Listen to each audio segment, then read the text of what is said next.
So, welcome, Jonas, to our TechBBQ 2024 podcast.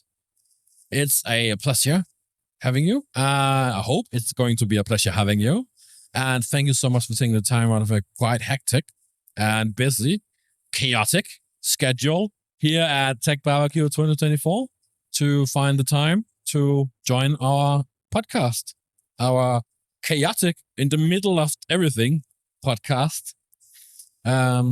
We've talked or I've written on the Umbrella app, the event app for the event beforehand, where I sent you an invitation to join our podcast because I want to learn more. And that's why we're here. So, of course, we want to learn about your company, but I would also love to learn a little bit about you. Sure. So a little bit about your journeys, maybe some educational background, whatever that leads you to where you are today. We don't need the life story, but some of the steps that brings you to where you are today.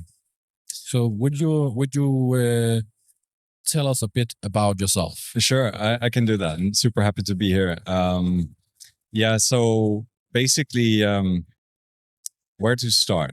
So I studied software development in Malmö many years ago at this particular point, and never actually had the opportunity to use those skills. I went directly from studying software to infrastructure, and had the opportunity of working with one of the big power companies. It was Sydkraft in the day. It was then bought by E.ON. And they had an ambition to put basically dark fiber on top of the power lines of the world in order to avoid the cost of digging, which was very smart in those days. But they figured out that they needed to have an active service to make it interesting and more valuable for the consumers over time.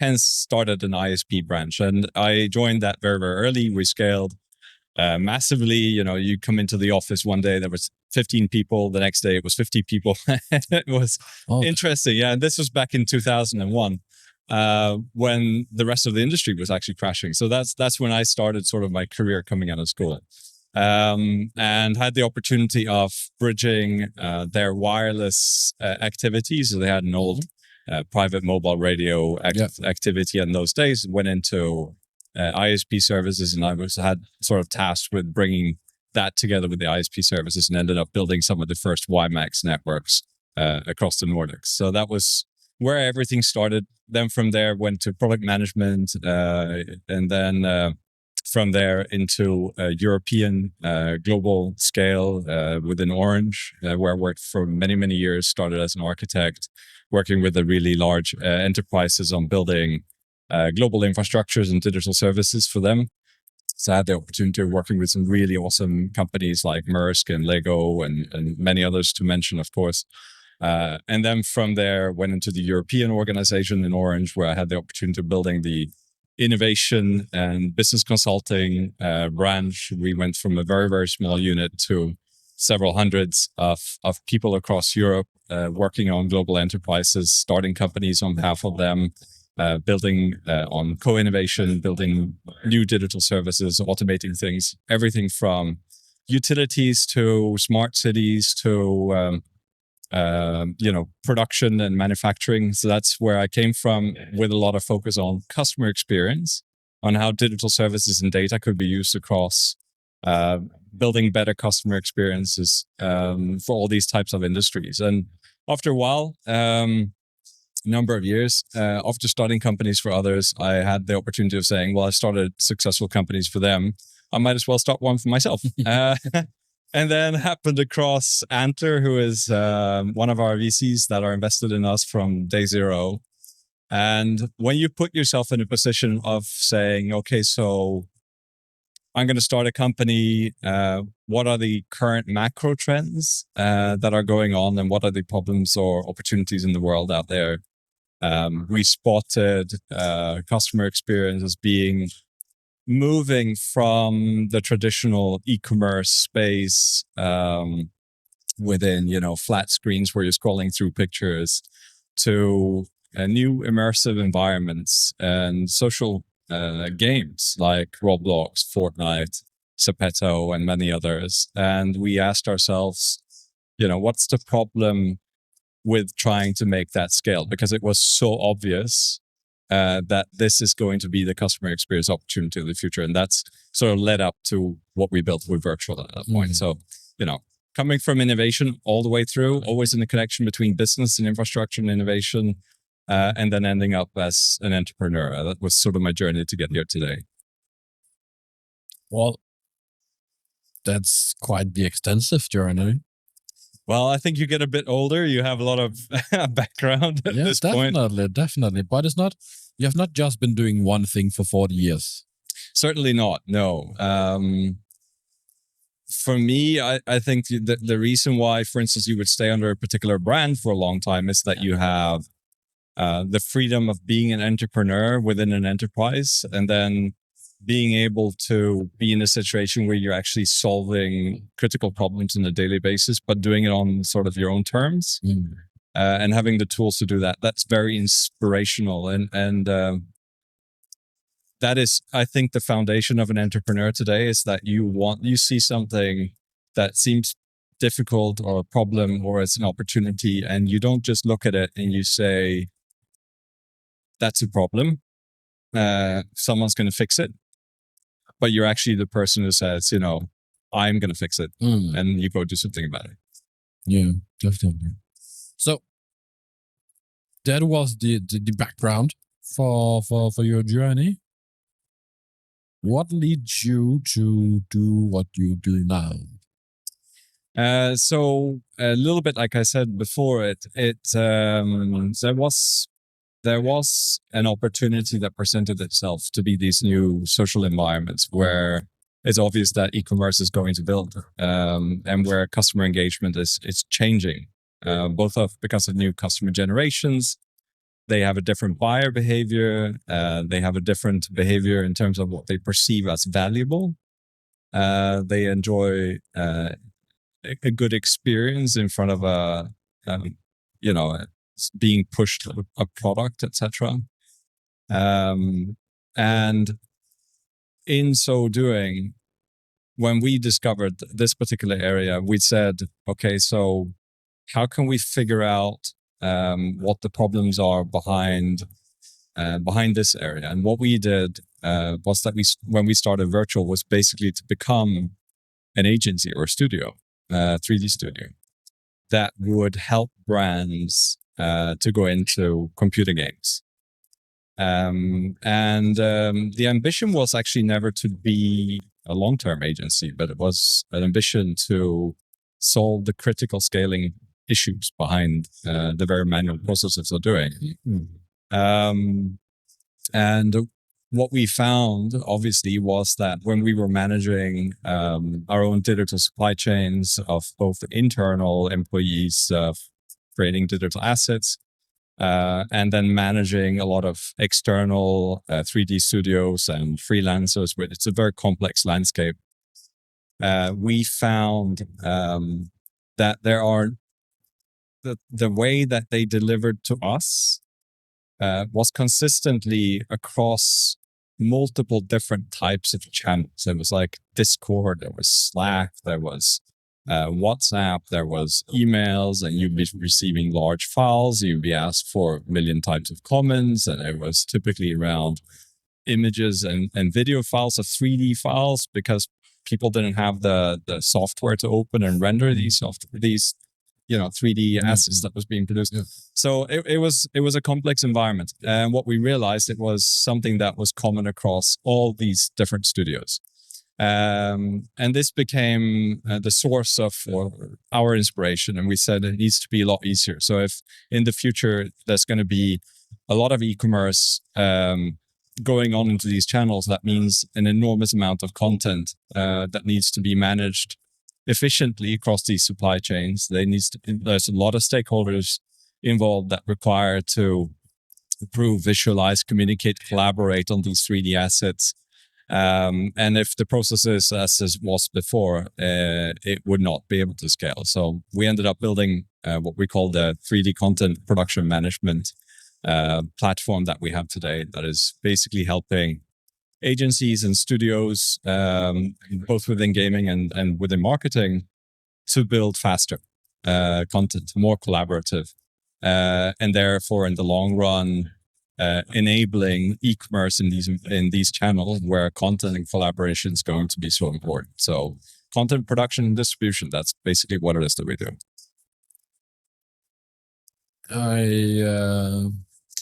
It's awesome. I'm trying to phrase it in a way that the average Joe would understand what it is that you do. I think you're onto it, but you have developed a piece of software, basically.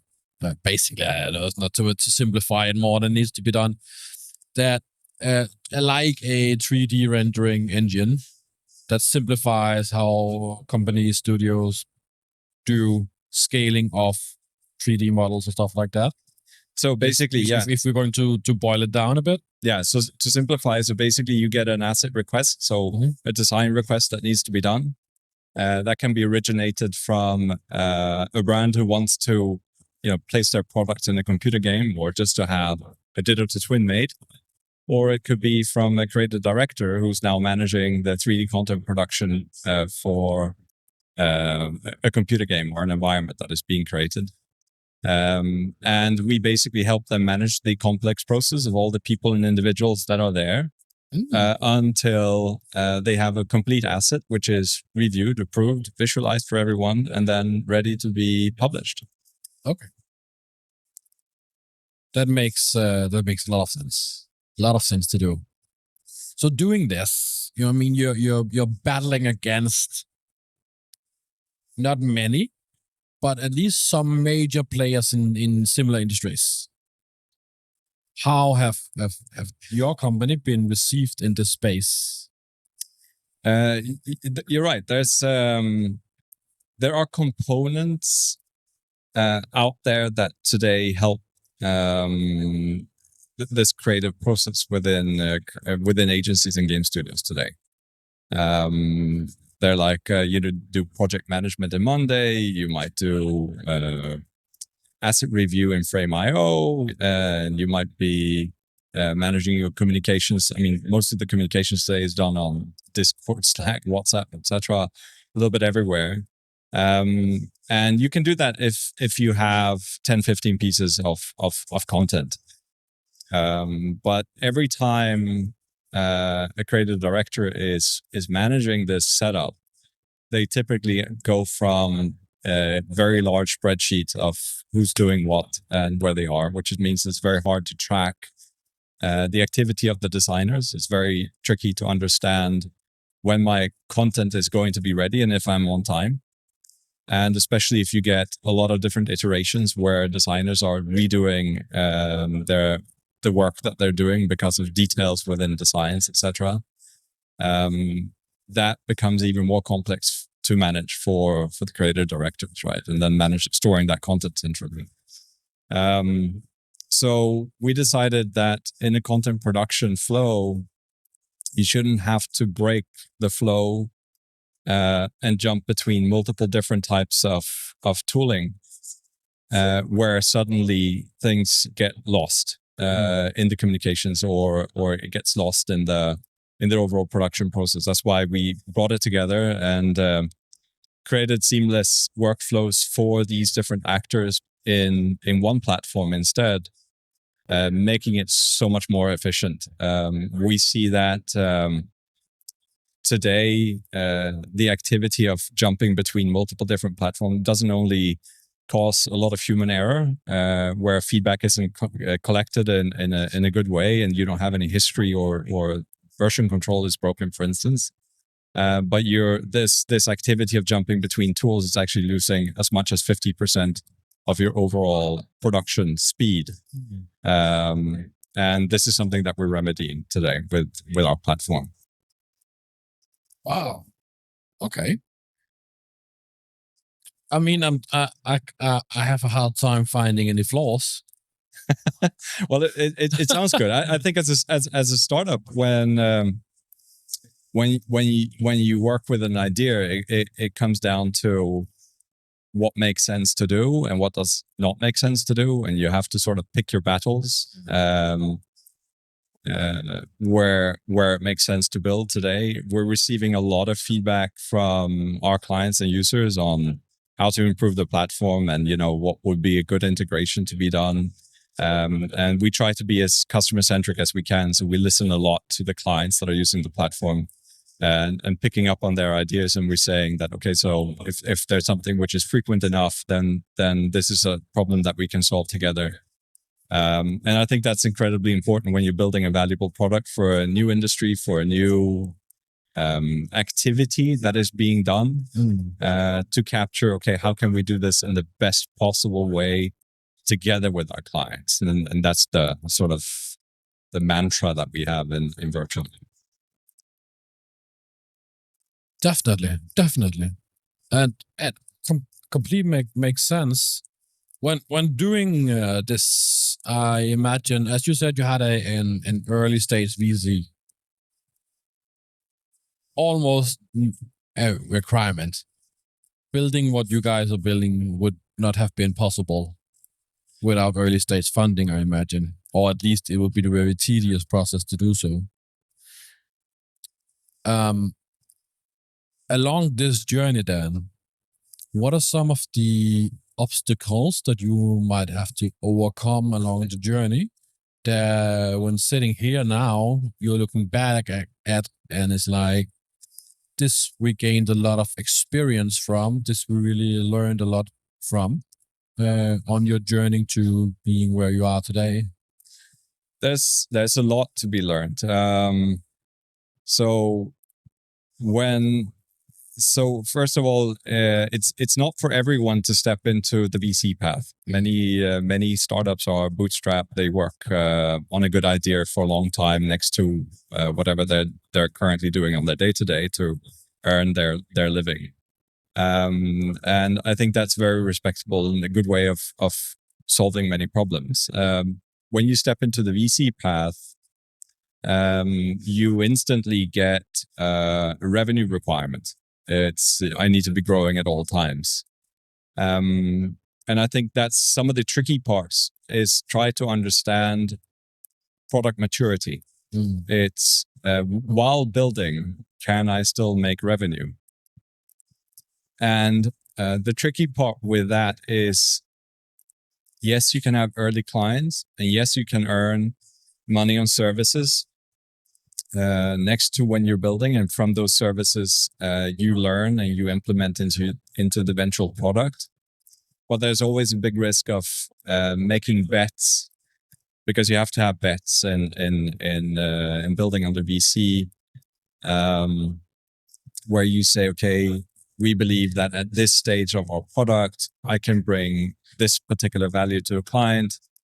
And therefore you make that bet. And there's always a risk when you make that bet, is that you end up building something you wouldn't otherwise have built, or you might end up getting stuck in a very difficult process that you try to manage in the background. And I think that's the potential risk of having the pressure of revenue on you while building something valuable, is that you might actually stray from what you need to build, because your ultimate vision is something different or requires more investment than you can, right? So I think that's the balance when you step into the VC path. How can I earn revenue, build what I need to build to ultimately get to the goal where you need to build?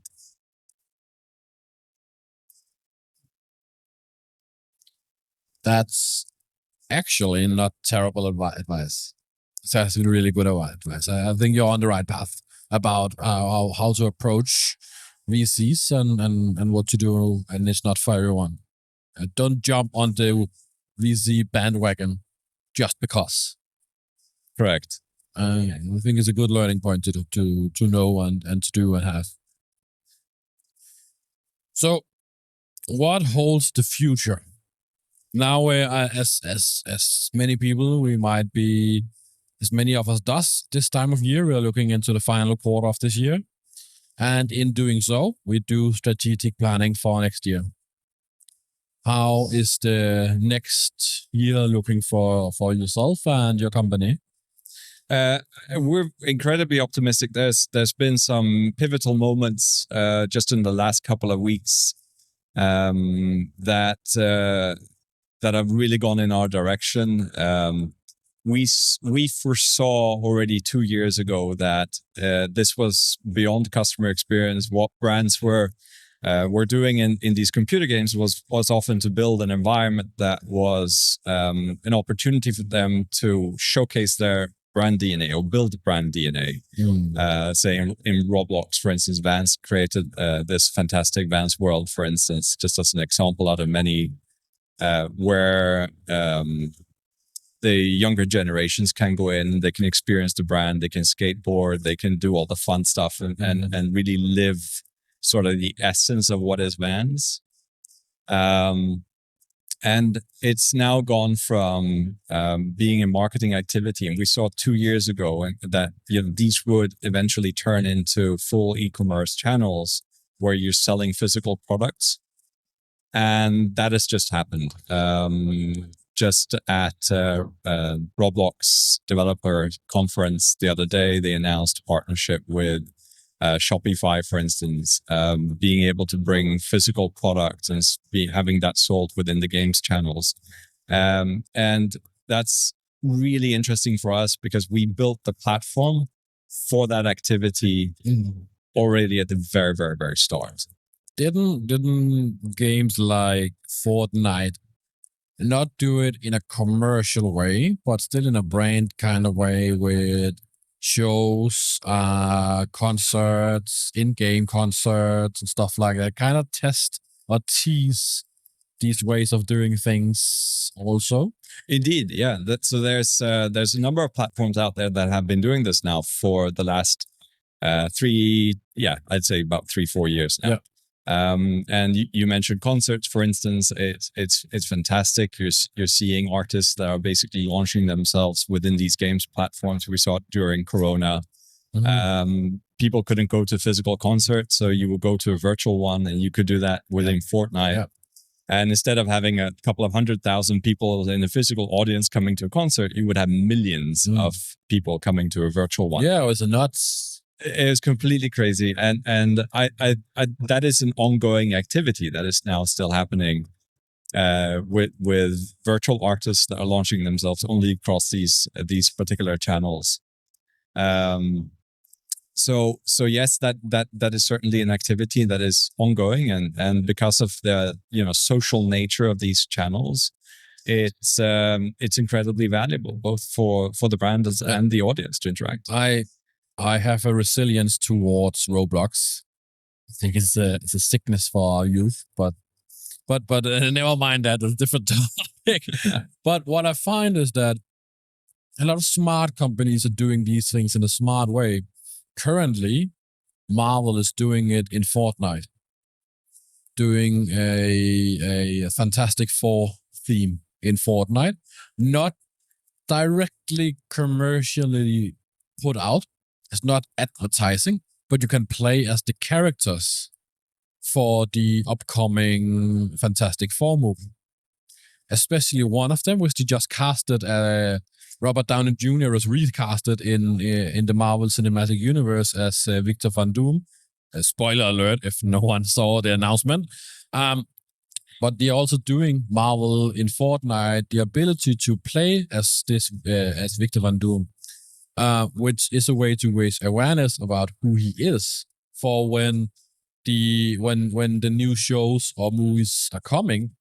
People will be like, the younger audiences who haven't seen the older Fantastic Four movies and stuff like that will know who this is and be more invested in seeing the movies. Indeed. So it's not direct branding. It's not set up as an advertising campaign. But still is kind of like product placement, really. It is, yeah. And there's some very good examples of that. Just a recent one is the launch of Beetlejuice, for instance.